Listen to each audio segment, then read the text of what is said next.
You know that it's not really an end, but you use it as an end Yeah. to make it a middle.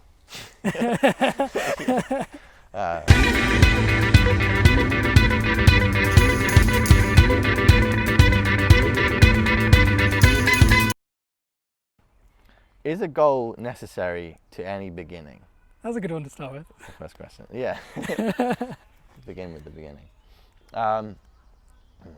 Is a goal necessary to any beginning? Get in the zone. Because a big part of it is our goal. What is the relationship between goals and intention? Yeah. I guess whenever you're doing anything, what's wrapped up with whatever it is that you're doing. If you're going for a walk somewhere, you have an intention to get from A to B. Yeah. But even if it's something like dance, for example, if you're dancing, you're not, I'm going to go dance to the other end of that dance floor. Yeah, or like at a certain point in this dance, I'm going to pull off this move. Yeah, just waiting for my super special move. Just, yeah, all the rest of the dance is like the lead up to one particular dance move. The backflip. Yeah, I mean the relationship between the journey and the destination is the same thing, isn't it? But I think any traveller knows that there is no goal to the travel. There's no end to the journey. I'm finally at the travel. Yeah. All of that I was doing was leading up to now, and now it's all retrospectively worth it. Yeah, I don't know. But is a goal necessary to any beginning? Because I think dance in a lot of ways, or music is another good example of something which has intent, which you might call a goal, without being as distinct or as black and white as I need to go to the shops to buy bread. Well, there's a relationship between a sort of not a structure, but a kind of directional flowing or whatever you want to call it, between doing something like that and like, because you wouldn't necessarily want to just freeform everything all the time. Yeah. So there's a middle ground between just anything happening completely unqualified and explicitly going a specific place. So there are kind of like boundaries and thresholds of goals, and they kind of loosen as you go out from them. But perhaps another question is like, should you ever have a goal to like a beginning, or is it always like is that always something which do goals go with beginnings? Yeah. Should you ever have a goal with a beginning? Should you just make beginnings? Or even a beginning is, well, that's the other thing. A beginning is like a goal, but on the other end, isn't it? Really, if you think about it. I mean, really, you got to start from the middle. Well, I guess in many ways, a beginning is before you've begun, because yeah, that's right. Once you've begun, the thing is happening. Once you've started to dance, you're dancing. You're not beginning to dance. You can never catch a beginning, really. Yeah. I mean, where's the beginning and not the before the beginning and not the... Yeah. The beginning is always just before where you try and catch it. It's like it's got like a, it's like a coefficient. Like whenever you try and catch it, it just like times 3 behind you. Just moves a little bit. Yeah. Yeah, because I guess the temptation whenever you're kind of looking at beginnings is to look at them retrospectively and go, well, now I've got this snapshot of time, and now that I can see this snapshot of time, this is where it started, and this is where it ends. But that's really only because you're looking back on it and deciding where the beginning and the end are. Chopping it up in a certain way. And perhaps an interesting example of the kind of nature which we decide when things start and end is when you kind of decide somebody is born. Like, when are they not before born? Is it when their whole body has kind of come into the physical world? Is it when they've just started? Is it when they were conceived. Yeah. Like, And then the matter of where and if beginnings exist or if endings exist might seem kind of abstract in conversation, but then in that example you use, it's interesting really because the kind of whole debate around abortion oh yeah. hinges very very strongly, for many people anyway, not exclusively, but in some ways can hinge quite strongly on the beginning, right? Yeah. That whole conversation becomes very focused on, when is the beginning. Yeah, when so- does life start? Yeah, and so something which might seem abstract, which is like, or you're just talking about nothing, but actually it can become very concrete, and then it can bring all sorts of troubles when when you're trying to determine whether a life has started or not. Yeah. Well, if my then- beginning of something is different to your beginning of something, and we want to collectively decide as a group where we should lay the line, where we should make the Yeah. beginning, then yeah, it's interesting because what do you do there? Do you go, well, let's all decide where our beginning is going to be, and we'll take a mean average and we'll split Yeah. it straight down the middle, or is somebody more right about where the beginning is than Yeah. somebody else? Well, you're always going to get kind of fringes, right, in like fuzzy areas. Oh, yeah. Whenever you make a line, that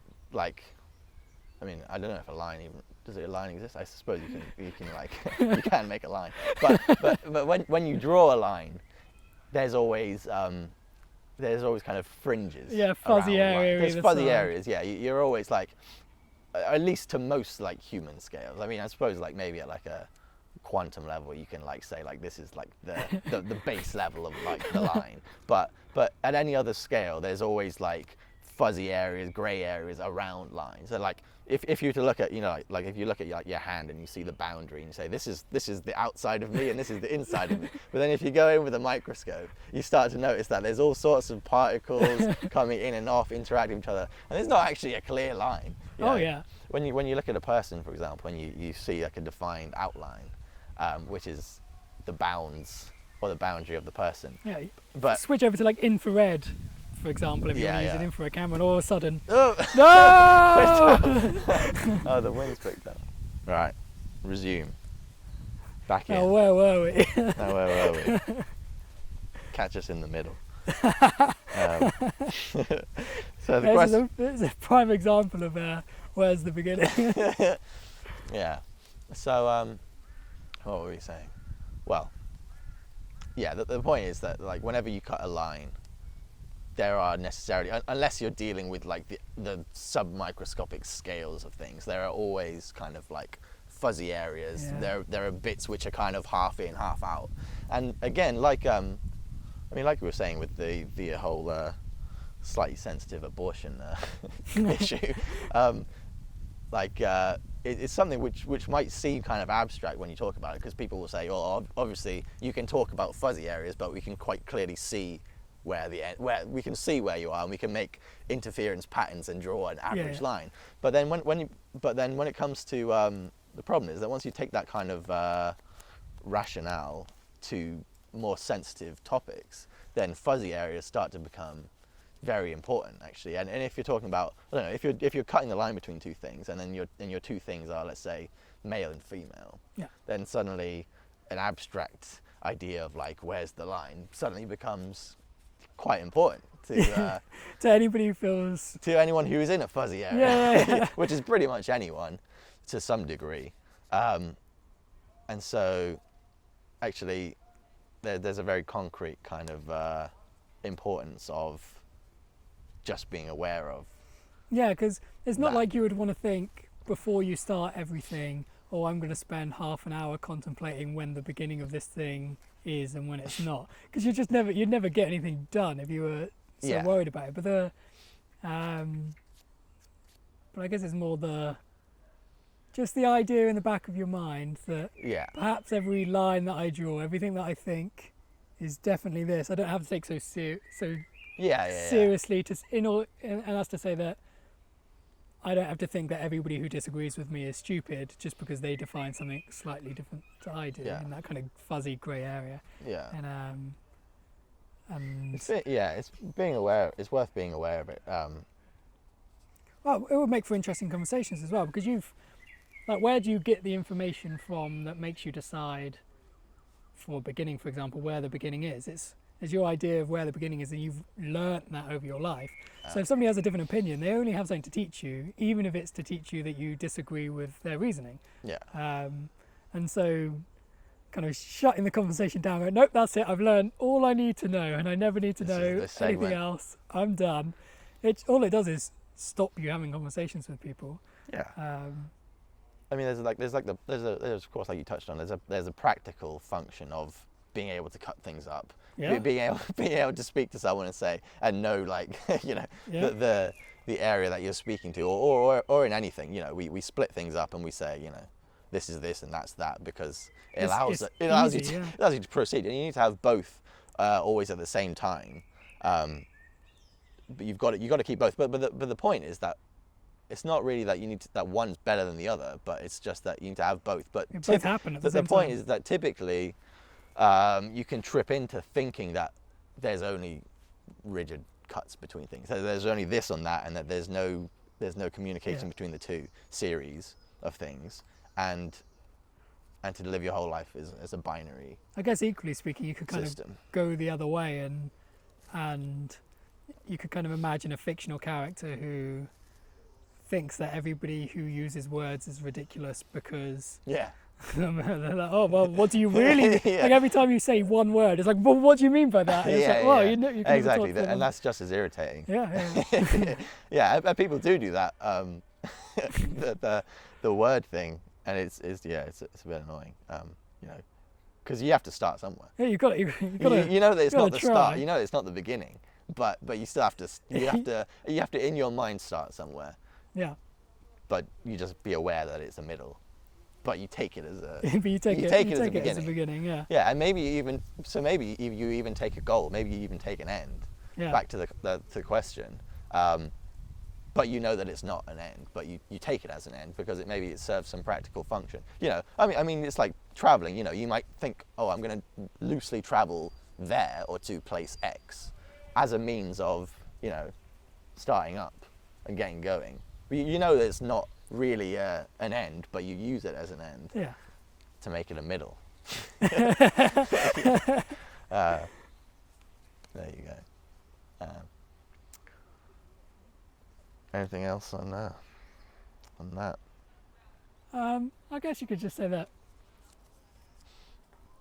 I guess maybe is worth considering that sometimes thinking that something ending rather than something new starting, that can be quite a useful thought process. So, oh, I'm done with this now.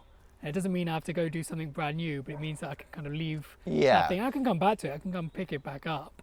But for I've used the dance example loads of time, but you can decide to stop dancing and then you leave the kind of dancing behind, but it doesn't mean you stop moving, and it doesn't mean that you stop doing the other parts that are necessarily involved with dance, because dance includes moving, it includes breathing, it includes all these other kind of spatial awareness with other people, and you can leave the dancing behind, the I am dancing kind of idea behind, but you can kind of keep that looseness of dancing if you wanted to. Yeah, and you don't want to carry the whole weight of everything that's ever happened or that you've ever done with you all the time, of course. But really, but it's almost like by not seeing it as an end, you actually get to kind of just let it be what it is. Whereas if you try and always look for ending something, if you're always trying to like mark off something as being finished, let's say an unhappy period in your life or something bad that you've experience or whatever,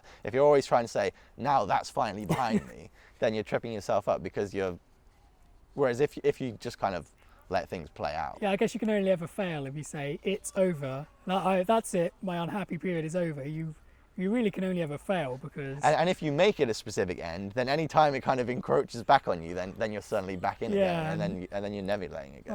I guess, and then you're kind of doomed to a layer of confusion in the back of your mind. Yeah, what, unhappiness again? No, it can't be. It was over. Something's wrong. I said it was the end. That was it. So you've got to.